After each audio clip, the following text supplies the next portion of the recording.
फिर है unit third. Unit third में हम रोगों पे आ जाते हैं, यानी कि असली में क्या क्या समुदाय में स्वास्थ्य समस्याओं में रोग आते हैं, कौन कौन से रोग हैं जो कि समुदाय में फैले हुए हैं और जिनको कि रोका जा सकता है, क्योंकि ये सभी संक्रामक रोग हैं, एक से दूसरे में संक्रमित होते हैं और फिर उसके बाद में वो इन्फेक्शन बढ़ता है। और फिर इसकी वजह से अगर बचपन में ये रोग होते हैं तो बहुत ही ज़्यादा नुकसानदायक होते हैं, राष्ट्र की विकास में बाधा उत्पन्न करते हैं। तो हम इसमें रोगों के कारण, उनके फैलने के तरीके यानी कि संक्रमण के तरीके, फिर इंक्यूबेशन यानी कि उनका वो काल जिस समय कि वो डेवलप होता है और दिखाई नहीं देते साइन सिम्टम्स, फिर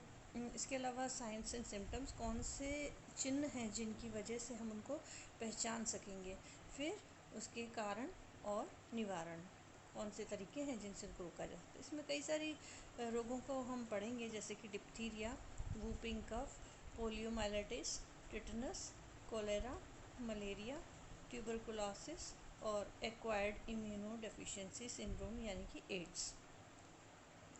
इसके अलावा हम जानेंगे कि प्रतिरोधक क्षमता क्या है। इम्यूनिटी यानी प्रतिरोधक क्षमता जो है व्यक्ति में अलग अलग होती है, किस किस प्रकार की होती है, तो इसका क्लासिफिकेशन चार्ट हम देखेंगे, यानी कि इसका वर्गीकरण करेंगे कि किस इनके प्राप्त करने के तरीक़ों के आधार पे या फिर इनकी काल के आधार पे, और ऐसे और भी कई चीज़ें हैं। और फिर हम इसमें इम्यूनाइजेशन चार्ट यानी कि टीकाकरण सूची के बारे में भी जानेंगे, जो कि सभी को मालूम होनी चाहिए।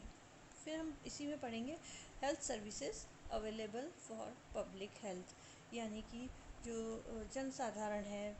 समुदाय है, उसके स्वास्थ्य के लिए जो स्वास्थ्य सेवाएं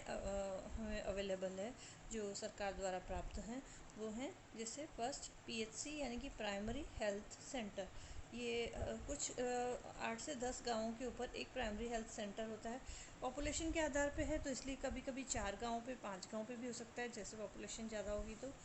और इसके अंदर आपको बेसिक सेवाएं मिल जाती हैं, जो छोटी मोटी बीमारियों का निदान हो सकता है, और इसमें जो नियमित जांच वगैरह होती है, स्वास्थ्य जांच, और रेफ़र करने का काम भी इसी में होता है। अगर कोई समस्या है तो रेफ़र की जा सकती है CHC में और उसके बाद हॉस्पिटल में।